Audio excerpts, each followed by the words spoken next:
নমস্কার বন্ধুরা, মঞ্জু কিচেন হাউসে সব বন্ধুদের জানাই স্বাগত। আজকের আমি একটা দারুণ একটা আইসক্রিমের রেসিপি আপনাদের কাছে শেয়ার করতে চলেছি। সেটা হচ্ছে এই লিচু আনা হয়েছে, লিচু দিয়ে কুলফি আইসক্রিম বানাবো।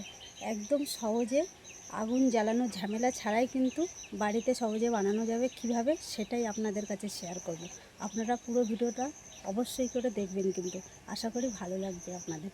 আপনারাও এই গরমের সময় কিন্তু এইভাবে বাড়িতে বানিয়ে নিতে পারবেন।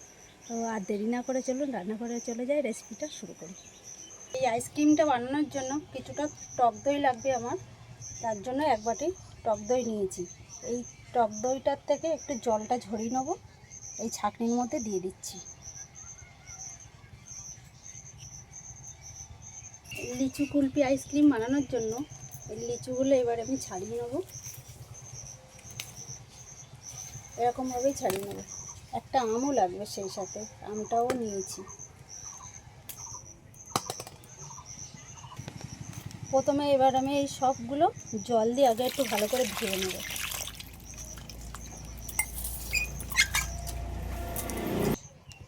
এই লিচু থেকে এই যে এরকমভাবে একটু গোল করে এইভাবে লিচুর এই বোটাটা এইভাবে আগে তুলে নেব আমি।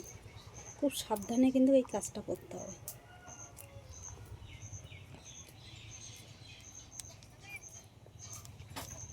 এই যে এরকমভাবে বোটাটা আগে তুলে নিলাম। এবার তারপরে যেটা করতে হবে, এরকমভাবে এই আটির এই চারি সাইডে একটু এরকমভাবে ফাঁকা ফাঁকা করে নিতে হবে।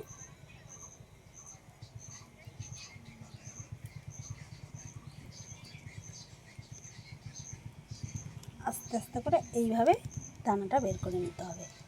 এই মাঝখানটা এরকম পুরো এরকম থাকবে ফাঁকা। এইভাবে প্রত্যেকটা লিচু এইভাবে করে নিতে হবে।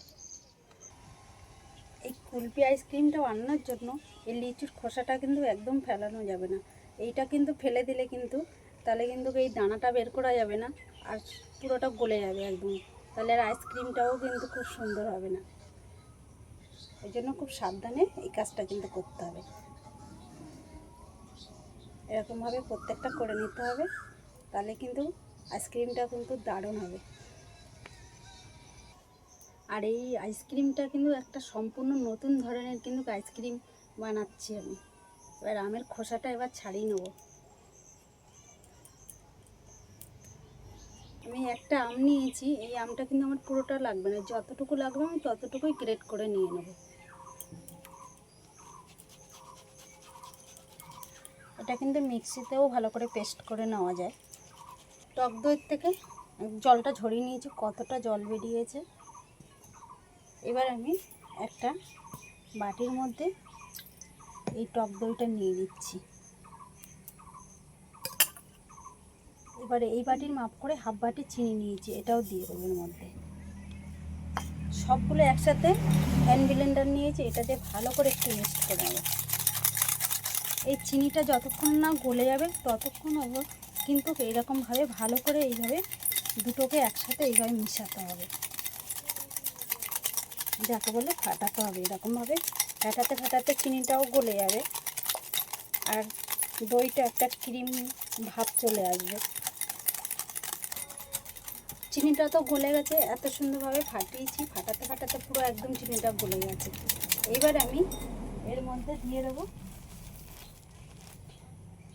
এই চামচের মাপ করে 2 চামচ গুঁড়ো দুধ দিয়ে দিচ্ছি।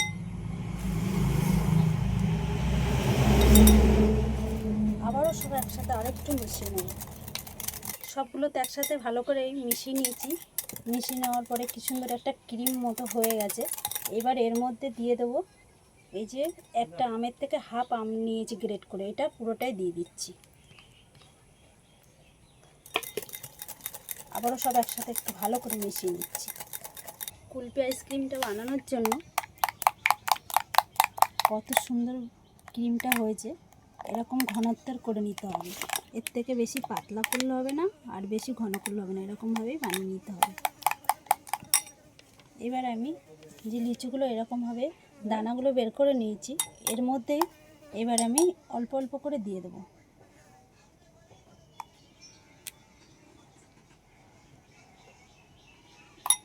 প্রত্যেকটা লিচু এরকমভাবে, আর এই যে মুখটা এইভাবে ছাড়িয়ে রেখেছিলাম এরকম এরপরে বসিয়ে দিলাম। এবার একটা আইস কিউব নিয়ে এসেছি, এর মধ্যে এইভাবে বসিয়ে দেবো। প্রত্যেকটা কিন্তু এরকমভাবে রেডি করে নেব।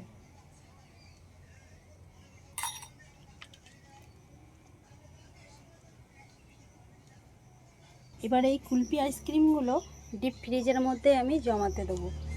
এটা আপনাদের কালকে দেখাবো কেমন হয়েছে আইসক্রিমগুলো খেতে। পরের দিন কুলফি আইসক্রিমগুলো নিয়ে চলে এসেছি, কেমন হয়েছে সেটা দেখাচ্ছি আপনাদের।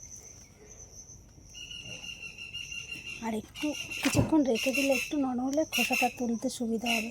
অনেকটাই নরম হয়ে গেছে, উঠে যাচ্ছে খুব সুন্দরভাবে।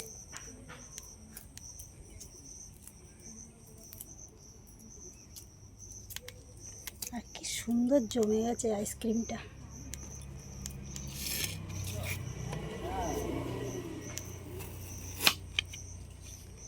কি সুন্দর লাগছে দেখতে। প্রত্যেকটা আইসক্রিম এত সুন্দর হয়েছে, আর খেতেও কিন্তু দারুণ হয়েছে। আগে দিয়ে ঘরে একটা খেয়ে দেখা হয়েছে কেমন হয়েছে আইসক্রিমটা, খেতে কিন্তু দারুণ হয়েছে। আপনারাও এই গরমের সময় এইভাবে, এখন লিচুর সিজন, এই সময় এরকমভাবে কিন্তু বানিয়ে নিতে পারেন একদম সহজে। প্রত্যেকটা আইসক্রিম দারুণ হয়েছে।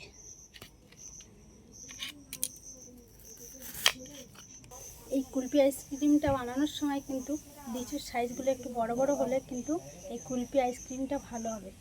আপনারাও যখন বানাবেন এরকমভাবে ভাবছেন, তখন কিন্তু একটু বড় সাইজের লিচু নেবে। আর তাছাড়া একটু লিচুটা একটু মিষ্টি হলে সবথেকে ভালো হবে।